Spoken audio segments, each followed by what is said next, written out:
Hello, everyone, and welcome to Pod TV's number one do-it-yourself advocate show, Timeshare Solution or Surrender, with your host, Irene Parker, and her wonderful team from Tarda, Sheila, Bruce. They are here to help answer some of your questions, but also share the stories of people who are struggling with their timeshares. There are many victims, and then there are just many people who just don't know how to utilize their timeshares. But one of the things I have been made aware of is we have helped save people a lot of money on this show just by merely being here and helping them walk through the process. After the show, we have a resource library that please watch it and learn from it. Hello, Irene. Hi, Kim. Thank you. This is episode 105. We're Tarda, and we have a new trade name. We'll have to change our banner, Timeshare Advocacy and Reform Disclosure Alliance. So I'm going to hold my introduction because we have a guest. And we have Alejandra with us today, and she has sacrificed some of her lunch hour to be with us today. And she is with fellow sufferer, Sheila. And this show kind of ties over from last week where we had John on, and he had Club Exploria, no loan and no exit, just held hostage. Poor Sheila is also battling Club Exploria and Great Eastern with no responsible exit, the same as Alejandra. And in the past few days, I have learned that we have saved probably for sure 26,000 and more likely 33,000 that would have been paid to exit companies for no reason. And then there would have been a fee on top of that if they had accomplished what they accomplished anyway. I'm going to hold those examples because I think they're very relevant. But we're going to start with Alejandra so she can go back to work and have something left of her lunch break. And Alejandro, you started with Great Eastern a while ago, and tell us when you bought, why you didn't like it, and then why you called the exit company and this 3-year journey that you've had patiently or maybe not so patiently waiting for their money back guarantee. Yeah, so when I first went to the timeshare that I got it from, I was young and we had our son who was 2 at the time, and they just painted this beautiful picture, the memories we were going to make there. Not only that, but how easy it was going to be to use somewhere else. And it didn't take too long to realize that it was not going to be that easy to use. And the places that we could use it at were places that I didn't want to, not necessarily places that I was looking forward to visiting. It was just kind of stuck in either going to always be at that timeshare or places that I had to choose just because they were the only ones available. And I think the thing that threw us off the most was even after we were done paying the loan, we didn't realize that there is a maintenance fee that's yearly, not only yearly, but increases. Every year was different and just going up with, and it was just going to be never ending. And then the worst part was that it was going to be forced on our children when we no longer were here. Wait a minute, let me stop you. Children, heirs can disclaim the inheritance, and timeshare sales agents and exit company will tell you half the story. Your children will inherit it, yes, but they can disclaim it through the probate court within a period of time. I know New York is 9 months. It may vary by state. So go ahead. That's always comes up. Okay. So we did reach out. I started like researching on Google, on the internet, our best friend, and I started seeing ads on Facebook and on social media. So I reached out to one, and they said they could help me, that they worked with that timeshare before. And so we decided again to try, just because we wanted to get out of it. Well, I Well, want to, there's a quote here from your exit company that said, there is consistency has proven to be the most effective strategy with Great Eastern, and it remains the approach that has yielded successful results for clients. So that was told to you 3 years ago. What was the journey with the exit company like? What did they have you do? And did you get any response from Great Eastern? no response from Great Eastern other than I'm stuck with it, that they don't release anyone. For what they had me do, the exit company was send emails. I called, I um, sent letters through the mail as well. And we usually had to wait 40, I think, between 40 to 60 days to give them, I guess, time to respond. And sometimes I heard back, other times I didn't. Most of the time I didn't, or there was nothing they could do for me at Great Eastern because I had signed a contract. Okay, and then as you have not paid 2 years of maintenance fees?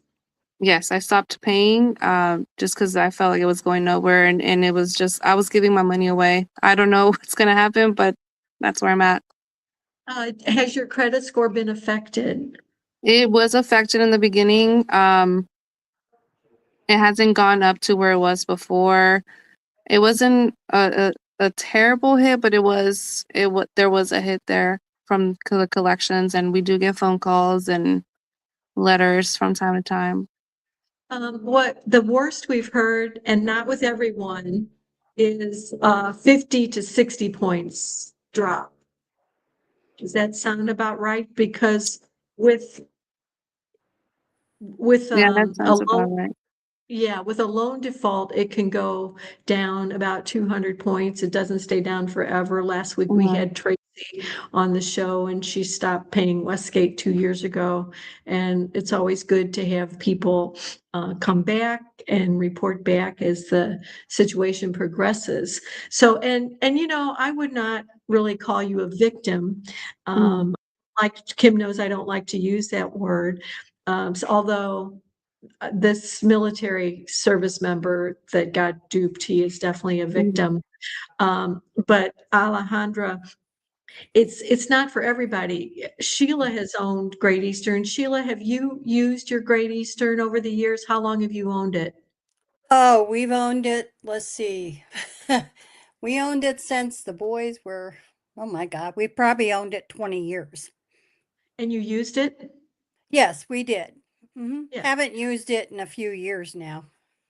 Yeah. So, it works for some people. It doesn't work for everybody. Mhm. But Alejandra, it's getting a little bit, are you okay still being with us for a bit? Yes. Okay, so what I want to just put up here is the Timeshare Transparency Act. And Alejandra has reached out. I think you reached out to the most people of anyone, Alejandra. You reached out to Senator Fetterman of Pennsylvania. Mhm. We have had the most disgusting complaints from, oh, let me remove that. I didn't mean to do that. From Pennsylvania, we had a woman that had cancer and she had just been discharged from the hospital the day before for Mhm. chemotherapy, and she Mhm. just attempted to begin Wyndham's certified exit. And she walked out of there, had no idea that they had charged two credit cards, 31,000, Mhm. and bought additional points. She's been with them for 20 years. She already had 650,000 points. And so what you reached out to Senator Fetterman and your Senator McCormick and your House Representative John Joyce. So what we're asking of Senator Fetterman serves on the committee, just like Ted Budd, Kim, Senator Budd in North Carolina, on the committee that will be debating the bill. So Senator Curtis introduced it, and Adam Schiff of California is a co-sponsor. The bill had a 5% chance of passing committee until Senator Marsha Blackburn became a second co-sponsor, and that the odds went from 5% to 25%. So we're asking Senate, we've sent him, I think, 14 Pennsylvania families, including you, and we want him to co-sponsor it. And then we also had you send, because I thought this was such an illustration. And I asked, I can't remember if I asked you before or while we were, have gone live, but you did not reach out to Great Eastern before you reached out to the exit company, did you? No, because I thought it was Vacation Village, and didn't even know the name Great Eastern before. Yeah, when you first told me. So we have, you also sent to, and we included Kimberly in this too, Kimberly in this list, and Vice President of Affairs, Bill Sweeney, AARP has a letter of support, and ARDA is opposed to the bill, saying that it doesn't have to be difficult, expensive, or time consuming to exit a timeshare. And we know that's just not true. So before we let you go back to work, Alejandra, how have you felt, as working with Tarda, and what have you learned from this whole ordeal? I found you and Tarda on different groups on Facebook just because I didn't know what to do anymore. I just was getting nowhere, and it just has brought me so much relief to find you guys and also find so many people that are in the same boat. And it's like the groups online are so supportive. It just kind of makes me feel better. I've learned a lot.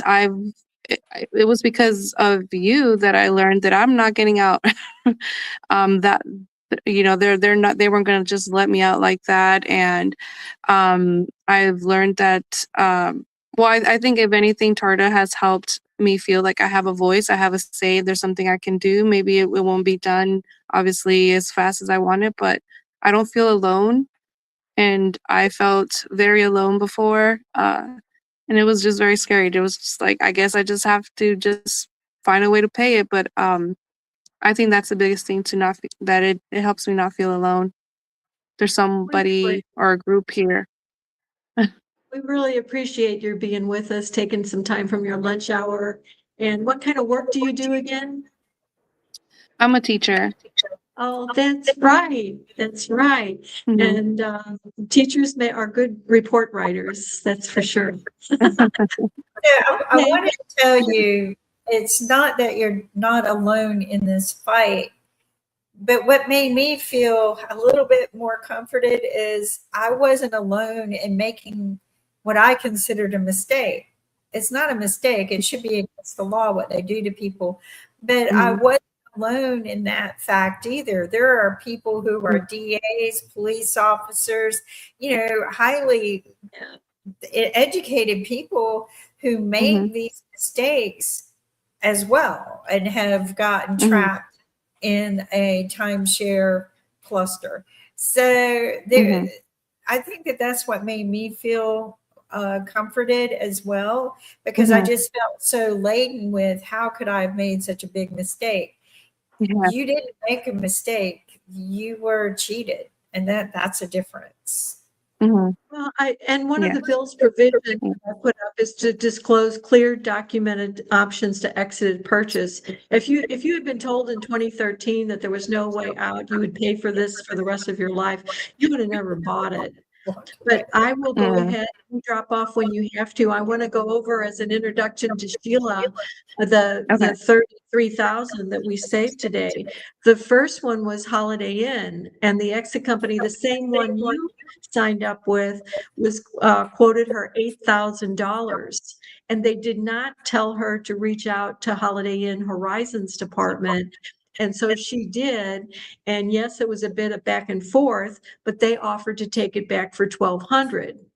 And if she had signed up with them, they wouldn't have given her money back, because they say, well, see, we got you out.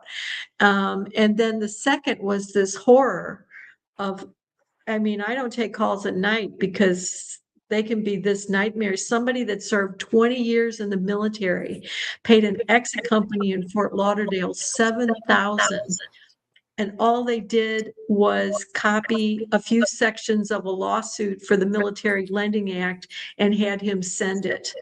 I mean, it's like hell They has don't no. do anything. Exit companies don't do anything. And one Well, of the they do. Yes, they do.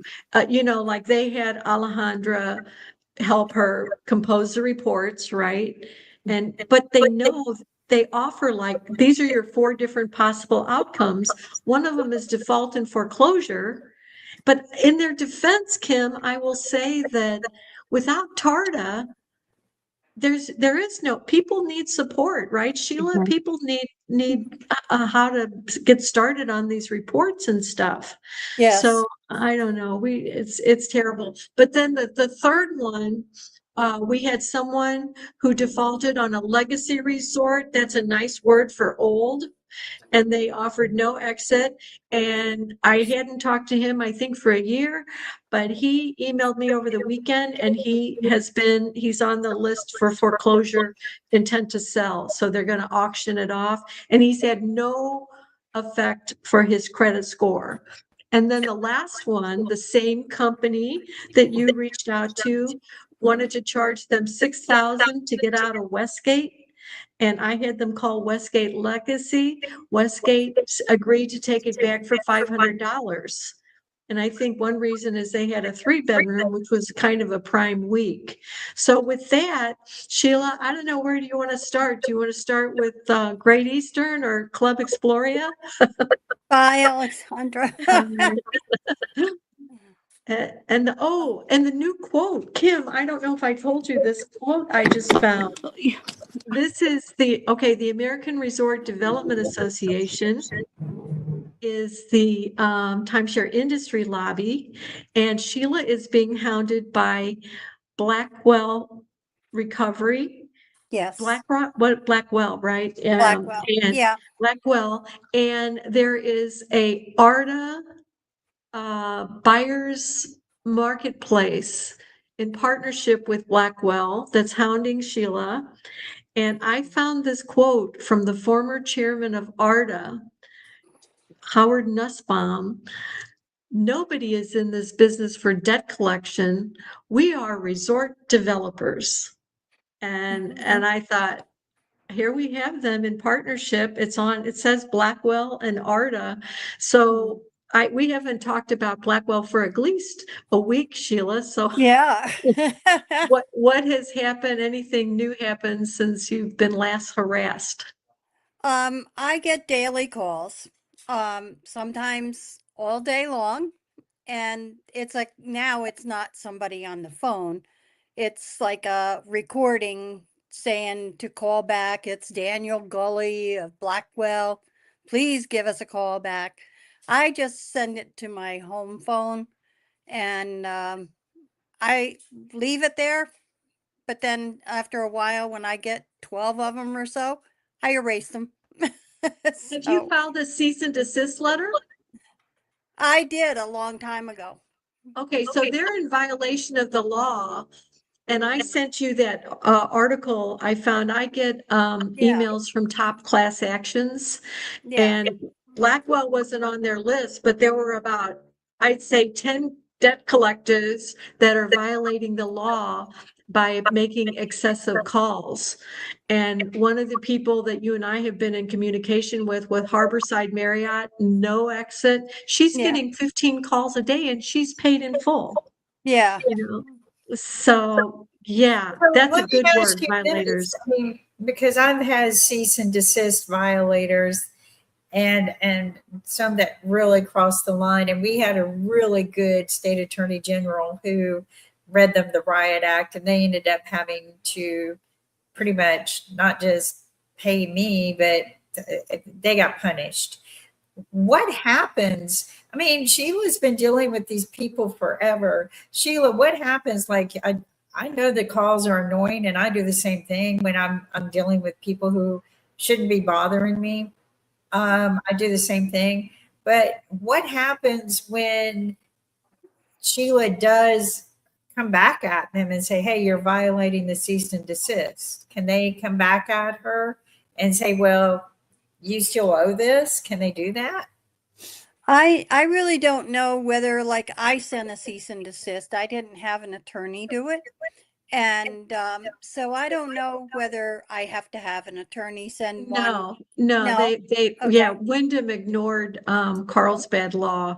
So, and I think I've heard Mike Finn say, not all the time, but once in a while, they did. But you can, there's a law firm listed on that top class action. So Sheila is going to call them tomorrow Yeah. and say, can you please add Blackwell Recovery to your Yeah.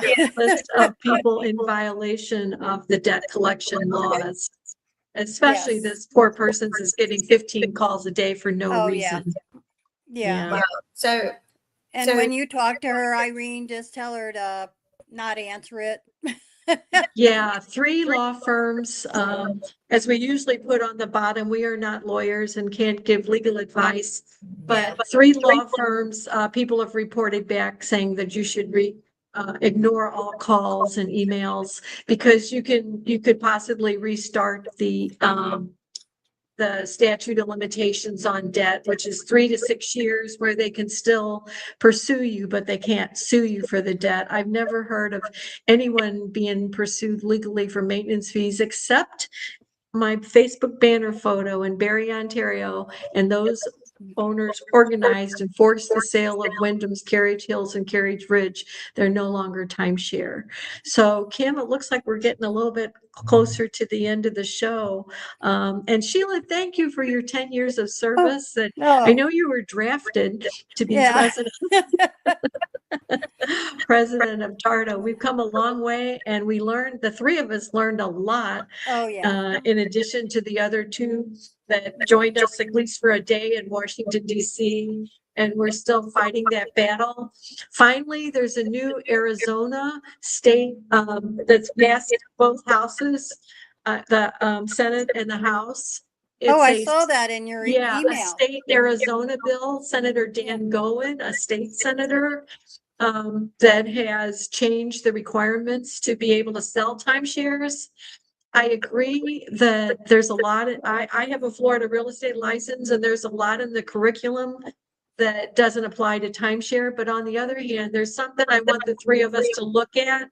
Something about a 30-day one-time you can sell before you pass the exam. And I thought, well, that certainly sounds like it's got artist's handprint all Yeah. over it. I mean, that's ridiculous. What are you worried about? An emergency? I might lose a commission check. You can't wait 30 days to take it. Jeez. Now, is that only in the state of Arizona? Yes, and so Okay. we are hoping to find states that will submit timeshare transparency acts because licensing doesn't help you. It's the disclosure before that we want to work on. So Kim, I think we're out of time. I think we are too, and I got a pesky bug. Oh my God. We have to do something about that.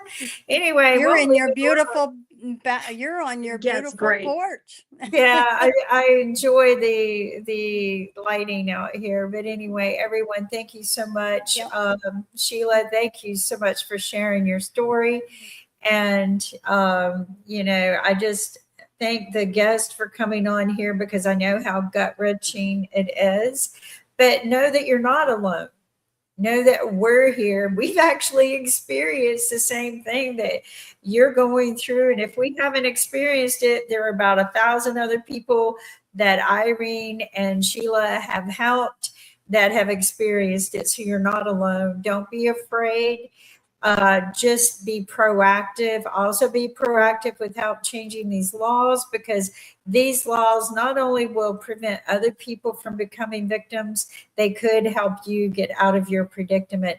We received such a warm welcome from people in DC about this and the laws that we're trying to change. And Irene and Sheila have been doing this so long, they know what needs to be changed. So I am very happy to know that the senators and the congressmen and women are coming to you and asking you for your input. This needs to change, and you're making the change happen. Thank you, everyone. Every Monday, 1 p.m. Eastern Standard Time, we try to share some stories with you. Not every story is about being a victim. Sometimes it's just about not using your timeshare the way it could be used. But there are a lot of victims, and it's not just of timeshares, it's also with the exit companies. Be very careful. You know, call Irene first. Let me tell you what, these women, they're Contact us on Tarda. Contact Tarda. Yeah. And until next Monday, everyone, please take care. And Watch stay tuned for the our library, for the resource library. Yeah, please watch the resource library, click on the links and get help. Don't sit there and be miserable in your timeshare. Get help. Okay. Everyone, Thank take care. you. Bye. Thank you. all. Bye. Bye.